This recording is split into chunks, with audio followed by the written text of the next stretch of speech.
خبروں کا سلسلہ آگے بڑھاتے ہوئے اب رخ کرتے ہیں اوکاڑا کا۔ ہمیں رپورٹ کی ہے ہمارے بیورو چیف پنجاب چودھری مجاہد محمود نے۔ اوکاڑا یونیورسٹی میں آزادی صحافت کے عالمی دن پہ سیمینار کا انعقاد پروفیسر زکریا ذاکر نے پروگرام شعبہ ابلاغیات منعقد کیا گیا۔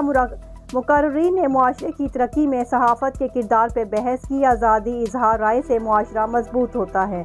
اوکاڑا یونیورسٹی کے شعبہ ابلاغیات کی جانب سے آزادی صحافت کے عالمی دن پہ ایک سیمینار کا انعقاد کیا گیا، جس کی صدارت یونیورسٹی کے وائس چانسلر پروفیسر ڈاکٹر محمد ذاکر زکریا نے کی، جبکہ دیگر مقررین میں شعبہ ابلاغیات کے سربراہ ڈاکٹر زاہد بلال، پنجاب یونیورسٹی کے فلم اسٹڈیز ڈپارٹمنٹ کے سربراہ ڈاکٹر لبنہ ظہیر اور معروف صحافی وجاہت مسعود شامل تھے۔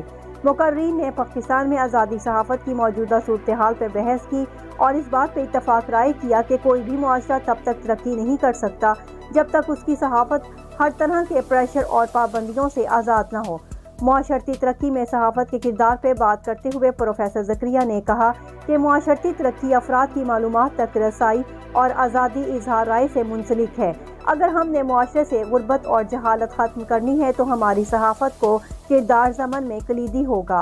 برصغیر میں مسلم صحافت کے انقلابی کردار پر بحث کرتے ہوئے ڈاکٹر زاہد کا کہنا تھا کہ سر سید احمد خان، مولانا محمد علی جوہر اور دیگر مایہ ناز صحافیوں کی مشینری صحافت نے وہاں کے مسلمانوں کی بیداری اور تربیت میں اہم کردار ادا کیا تھا۔ پاکستان میں آزادی صحافت کی موجودہ صورتحال کا جائزہ لیتے ہوئے ڈاکٹر لبنہ نے بتایا کہ ایک سروے کے مطابق پاکستان میں صحافت کئی طرح کے مسائل کا شکار ہے اور ان مسائل کے حل کے لیے ہمیں عملی اقدامات کرنا ہوں گے۔